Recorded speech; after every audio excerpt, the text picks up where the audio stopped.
Hello friends, welcome to my channel Easy Learning with Harshika. So friends, in this video we are going to revise the unit number 5 section A chapter number 1, which is the discovery of penicillin. And friends, before starting with the video, don't forget to like, share and subscribe to my channel. Now friends, let us start with the chapter. So friends, our chapter name is the discovery of penicillin. Means इस chapter में हमें पता चलेगा कि जो penicillin की discovery थी वो कैसे हुई थी, इसके डिस्कवरर कौन है और भी बहुत सारी चीज़ें हमें जानने को मिलेगी पेनिसिलिन एक एंटीबायोटिक के बारे में। चलिए फ्रेंड्स, अब फर्स्ट पैराग्राफ से हमें शुरू करते हैं। So friends, our first paragraph is that what does your doctor prescribe when you are down with fever और if you cut yourself badly? Have you ever been told to take antibiotics? Antibiotics are used to treat a number of diseases and to prevent the onset of infections when our skin, the first barrier to disease, is somehow broken through a simple cut or a serious wound. Today we take antibiotics for granted, but they are relatively recent discovery.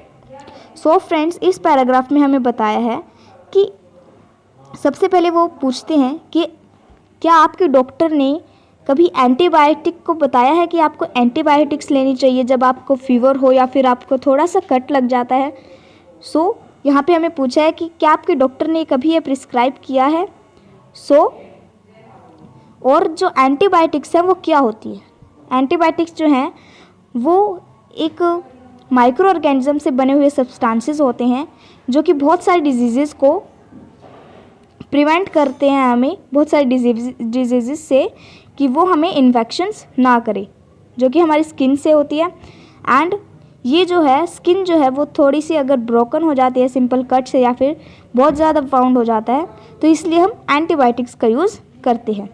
Okay friends, now next paragraph is penicillin was the first practical antibiotic which was not available until the early 1940। सो जो penicillin जो discovery है वो एक antibiotic है जो कि 1940 तक, means 1940 जब ईयर थी तब तक भी वो अवेलेबल नहीं थी, मींस उसके बाद में ही ये बनी है। ओके, एंड जो डिस्कवरी थी पेनिसिलिन की, वो डॉक्टर्स के पास एक नया वेपन आ गया था जिससे वो डिजीज़ को फाइट कर सकते हैं, बैक्टीरिया को फाइट कर सकते हैं, जो कि पीपल को प्रिवेंट करेंगे किससे? इन्फेक्शन से। और इसके पहले जब ये पेनिसिलिन नहीं थी, उसके पहले बिल्कुल जो छोटे छोटे वाउंड्स थे वो बहुत ही बड़े हो जाते थे और छोटी छोटी इंजरीज से डेथ भी हो जाती थी लोगों की। Trivial means injuries, small injuries. Okay friends, now next is there is a famous story about how penicillin was discovered by Alexander Fleming at St. Mary's Hospital, London. Fleming had a bit of reputation as an absent-minded scientist. So एक बहुत ही famous story है penicillin के बारे में जो कि Alexander Fleming ने discover की थी। सो इसके डिस्कवरर जो हैं वो है अलेक्जेंडर फ्लेमिंग। ओके फ्रेंड्स, और जो अलेक्जेंडर फ्लेमिंग थे वो वर्क करते थे कहाँ पर? सेंट मैरी हॉस्पिटल, जो कि लंदन में था, इंग्लैंड में था ये hospital.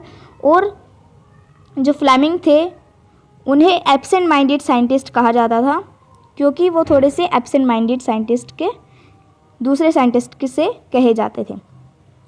Next is the cultures that he worked on were constantly forgotten in his returning from a mouth long vacation इन 1928.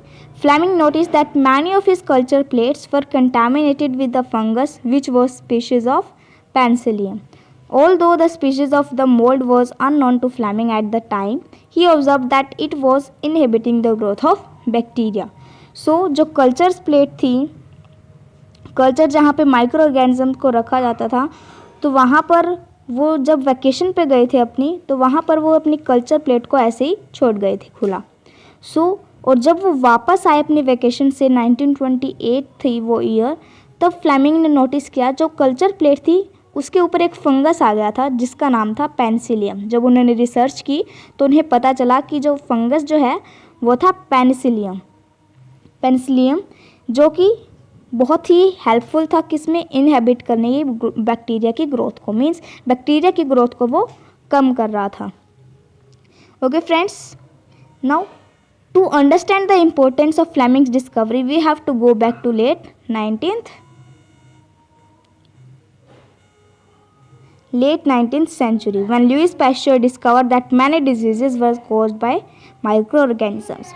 और इसके बारे में और ज़्यादा जानने के लिए, ब्रीफ में जानने के लिए हमें हिस्ट्री में जाना पड़ेगा उसके 19th सेंचुरी में, जब लुइस पैस्चर ने डिस्कवर किया था कि माइक्रो ऑर्गेनिज्म जो होते हैं वो वही होते हैं जिससे ज़्यादा से ज़्यादा डिजीज़ होती हैं. Okay friends, now next is this resulted in a determined effort among scientists who searched for ways to destroy these microorganisms without harming the person who was infected. So इसी को किल करने के लिए, इन्हीं माइक्रो ऑर्गेनिजम्स को destroy करने के लिए साइंटिस्ट बहुत ही सर्च कर रहे थे, उसके ऊपर रिसर्च कर रहे थे कि कैसे उन्हें कोई मेडिसिन मिल जाए, कोई सब्सटेंस मिल जाए जिससे वो उन माइक्रो ऑर्गेनिजम्स को डिस्ट्रॉय कर सके, लेकिन बिना किसी पर्सन को हार्म करे. Now next is that while scientists were carrying out their experiments in this field, they often found that their bacterial cultures in the laboratory had been contaminated by other microorganisms, especially fungi. So जो scientist थे जब वो अपने experiments करते थे तो उन्हें बहुत बार बैक्टीरियल कल्चर्स के ऊपर बैक्टीरिया जो था, पेनिसिलियम जो था, वो पाते थे वहाँ पर. लेकिन before Fleming the same opportunity had come to others who had observed a chance contamination in bacterial culture, but their only response was to think that it has ruined their experiment, and they discarded the culture and thought nothing more of it. So Fleming से पहले scientist के पास भी बहुत बड़ी opportunity थी कि उसके ऊपर वो रिसर्च करे कि जो पेनिसिलियम है वो कैसे आया, फिर वो हेल्पफुल है उसको कम करने में बैक्टीरिया को.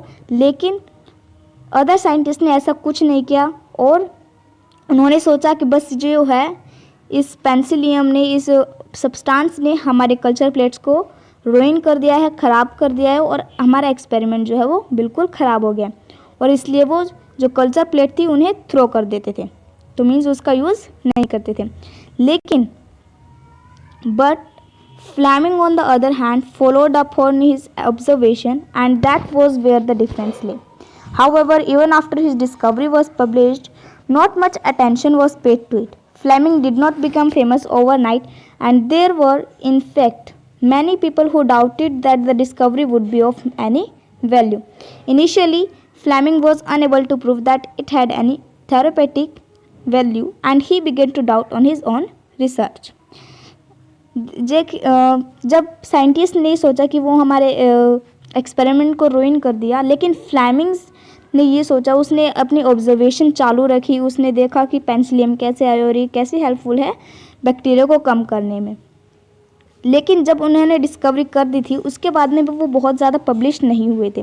मीन्स कोई भी अगर इन्वेंशन या फिर डिस्कवरी होती है तो जो पर्सन होता है वो बहुत ही ज़्यादा फेमस हो जाता है, बट फ्लेमिंग के साथ ऐसा नहीं हुआ था. फ्लेमिंग फेमस नहीं बने एंड बहुत सारे पीपल डाउट भी करते थे उनकी डिस्कवरी पे कि उनकी जो डिस्कवरी है उसमें कुछ वैल्यू है या नहीं, या फिर ऐसे ही वो झूठ बोल रहे हैं. और फ्लेमिंग भी जो थे वो अनेबल थे प्रूव करने में कि उनकी जो है जो एक्सपेरिमेंट है, वो जो डिस्कवरी है वो बिल्कुल ठीक है, उनके थेरापेटिक वैल्यू है, means significance in treating a disease. तो वो भी अनेबल थे प्रूव करने में कि उसकी भी एक थेरापेटिक वैल्यू है, और वो भी अपनी ही डिस्कवरी पे खुद डाउट करने लग गए थे. But as further test continued, he began to realize that penicillin was extremely powerful as an antibacterial compound. Its extracts could be diluted 1,000 times and still be effective in killing bacteria. But उन्होंने फिर भी उस चीज़ को छोड़ा नहीं. उन्होंने बहुत सारे आगे टेस्ट किए, उन्होंने कंटिन्यू रखे अपने टेस्ट को, और फिर उन्हें रियलाइज़ होने लगा कि जो पेनिसिलिन है वो बहुत ही एक्सट्रीमली पावरफुल एंटीबैक्टीरियल कंपाउंड है. मींस बहुत ही पावरफुल एंटीबायोटिक है जिसका अगर 1000 टाइम्स भी डाइल्यूटेड अगर हम करें तो वो इफेक्टिव होगा killing the bacteria. And further tests were done to certain that penicillin was not toxic, and these results were again very interesting, but how could they be translated to practical use? उन्होंने और test किए तो पता चला उन्हें कि जो penicillin है वो टॉक्सिक भी नहीं है, बिल्कुल भी टॉक्सिक नहीं है, मीन्स पर्सन के लिए यूज़ हो सकती है। और ये रिजल्ट्स तो जे वो भी और ज़्यादा इंटरेस्टिंग थे, लेकिन ये कैसे प्रैक्टिकल यूज़ में ट्रांसफॉर्म हो, मीन्स कैसे लोगों को विश्वास दिलाया जाए कि ये नॉन टॉक्सिक है और इसे हम यूज़ कर सकते हैं।